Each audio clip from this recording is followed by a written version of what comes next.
y hablan constantemente de avances que se lograrán al multiplicar instalaciones aduanales y migratorias con presencia de agentes extranjeros, como un gran avance económico que nos permitirá turismo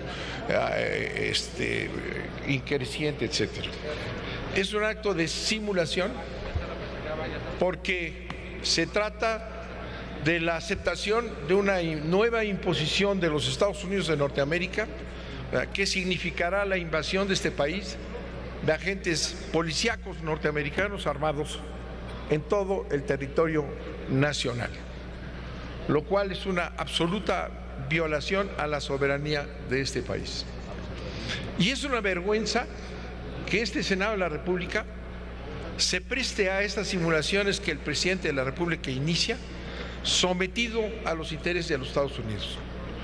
Obedece este objetivo a la geopolítica norteamericana de hacer del territorio de los tres países, México, Canadá y Estados Unidos, una sola entidad llamada Norteamérica, integrada bajo su férula, bajo la dominación de los Estados Unidos.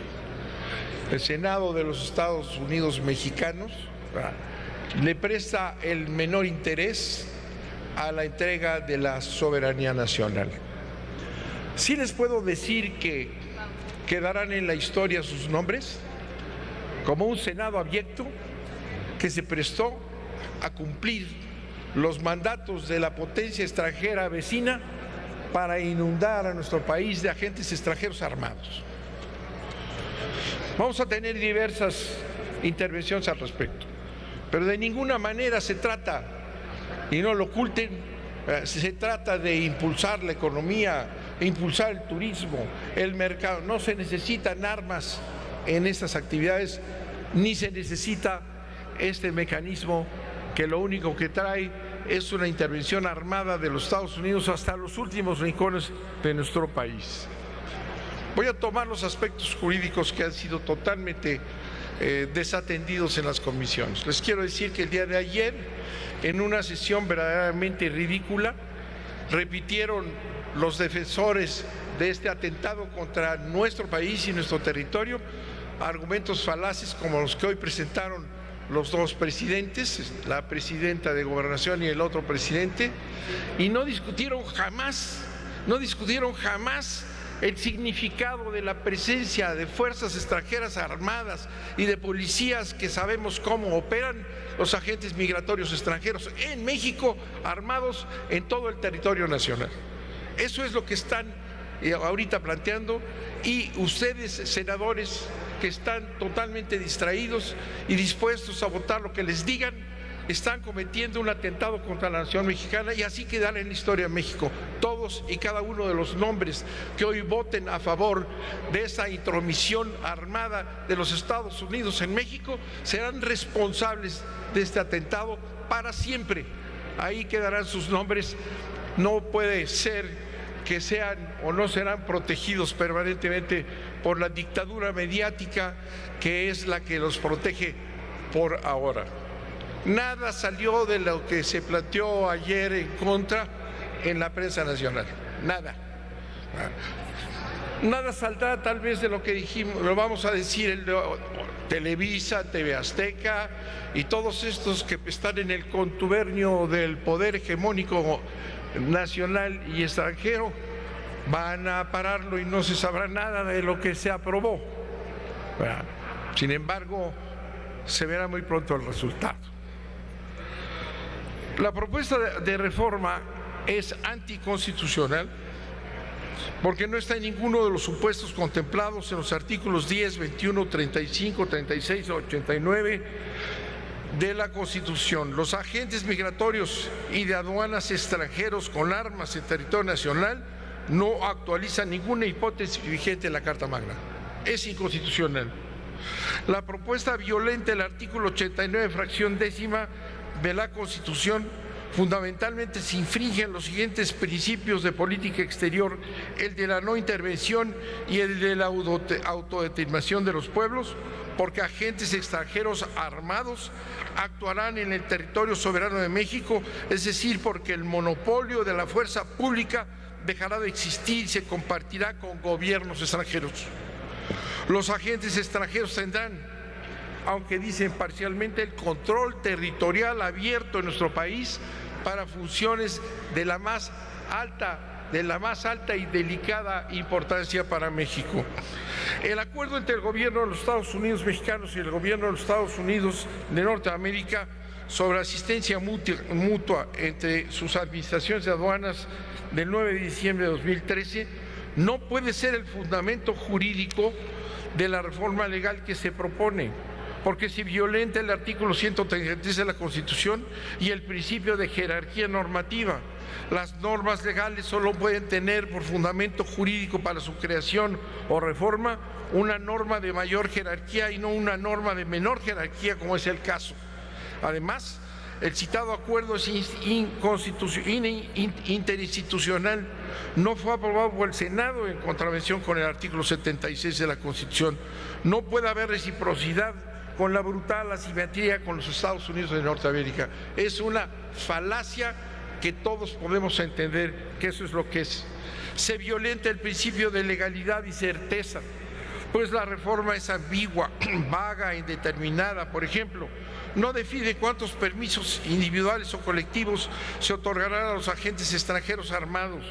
No precisa el número máximo de agentes armados extranjeros que podrán existir en nuestro país. No precisa cuántos agentes extranjeros habrá por cada una de las 51 estaciones migratorias en México y por cada una de las decenas de recintos aduaneros del país. No precisa la cantidad de armamento y equipo que estará a disposición de cada agente extranjero. No precisa las relaciones de mando y de coordinación entre los agentes migratorios y aduanales extranjeros con los agentes aduanales y migratorios nacionales. ¿Quién tendrá el mando de esos destacamentos en todo el país de agentes extranjeros armados? ¿Quién va a mandar sobre ellos?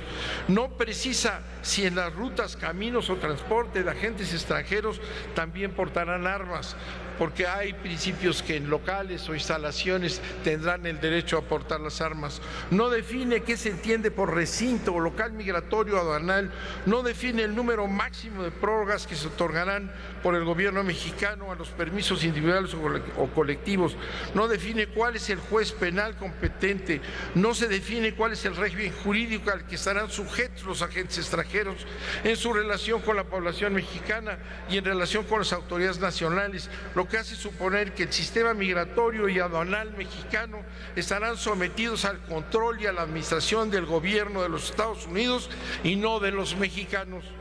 Consideramos que nuestros servicios de migración y aduanales estarán bajo la autoridad de la Homeland Security, que es el organismo establecido por Bush para combatir sin ninguna limitación al terrorismo violando derechos humanos. La Homeland Security está bajo la dirección de Ben Johnson, cuyos antecedentes en la defensa de asesinatos específicos está en toda la literatura norteamericana.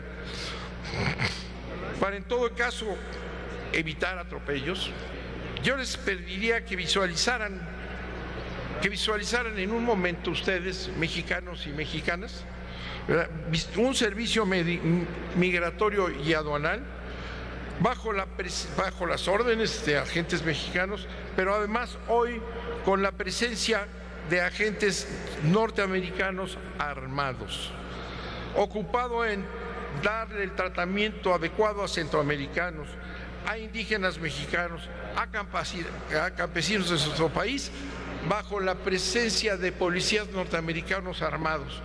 ¿Pueden ustedes imaginarse cómo se va a dar esto en Chiapas, en Guerrero, en Oaxaca? La presencia de ese tipo de policías migratorios que son los que expulsan a millones de mexicanos con el tratamiento inhumano que lo hacen, van a estar aquí en nuestro territorio frente a mexicanos en nuestro propio territorio con una autoridad que les confiere este acuerdo y esta ley. Por otro lado, con la laxitud de las normas previstas en la reforma, sin duda muchos de los agentes migratorios y aduanales extranjeros serán agentes encubiertos de las otras agencias como la CIA ya presentes en México. El principio de reciprocidad que se alega aquí, que solamente habrá esta presencia de extranjeros armados en migración y en aduanas si hay reciprocidad. Esa es una verdadera tomadura de pelo, ¿verdad? El principio de reciprocidad del que habla la propuesta de reforma debe estar previsto en un tratado para ser válido, porque compromete la soberanía de las naciones involucradas. Por tanto, no puede estar contemplado en un acuerdo interinstitucional que no es aprobado por el Senado de la República, ya que este tipo de acuerdos carecen de legitimidad constitucional. Otra posibilidad del principio de reciprocidad de acuerdo al derecho internacional es que las leyes de los estados contemplen expresamente esa reciprocidad, lo que en el caso concreto no se actualiza. De hecho, en la segunda enmienda de la Constitución de los Estados Unidos se impide la pretendida reciprocidad, como lo presentó anoche para que no le hicieran el menor caso los defensores de esta invasión al país. No es posible que haya esta reciprocidad, además que ya lo explicará el senador Encinas. Las indefiniciones jurídicas de la reforma propuesta solo pueden estar cubiertas y ser satisfechas en un tratado. Como ya dijimos, los artículos 28 y 28 bis del dictamen aluden a acuerdos internacionales que son absolutamente inconstitucionales. Tal como lo prevé el dictamen, los permisos de los agentes extranjeros pueden renovarse semestralmente. Lo anterior implica que una parte de la fuerza pública en territorio nacional la tendrán agentes extranjeros, en contravención al artículo 21 de la Constitución, que precisa que tienen que ser autoridades civiles nacionales las que la ejerzan. Ningún acuerdo puede violar el artículo 21. El servicio migratorio y el servicio de aduanas tiene que estar en manos de extranjeros completamente, sin la presencia de agentes extranjeros, que es una violación al artículo 21 constitucional. El dictamen prevé, sin control alguno del Senado, al Ejecutivo y en oposición al artículo 76 de la Constitución, que cualquier tipo de arma puede ser aprobado. El dictamen violenta también el artículo 73, ¿verdad? Porque no tiene el Congreso facultad, no tenemos facultad para legislar sobre armas de fuego que usen y porten agentes extranjeros en territorio nacional. Como ya lo hemos mencionado, volvemos a insistir en esta patraña de la reciprocidad, de que es imposible que en los Estados Unidos de Norteamérica exista esa reciprocidad. Pero un comentario final. En la brutal asimetría que existe entre el poder de los Estados Unidos y el nuestro, no hay reciprocidad que funcione, ninguna. Insisto, y vamos a volver a insistir en este debate que esperemos que se dé, porque acostumbran los senadores y las senadoras que siguen instrucciones del presidente de la República de no discutir, de leer algunos argumentos como lo hicieron ayer, ¿verdad?, de hablar de generalidades y de banalidades y de mentiras y de disfraces para no entrar al tema. Por eso yo les pido que entren al debate. Si están aquí senadores y senadoras que están de acuerdo con la integración del territorio mexicano al territorio de los Estados Unidos bajo el control de la Homeland Security, que lo digan, que vengan y lo digan. ¿Por qué no? Si ya están avanzadas las medidas como las que se han tomado aquí, lo que les pedimos es que actúen con dignidad ante una presión clara y una sumisión del gobierno mexicano, y será de este Senado de la República, a la presión de los Estados Unidos para una invasión de agentes extranjeros en todo el territorio nacional. Muchas gracias, señor presidente. Gracias, senador Bartlett.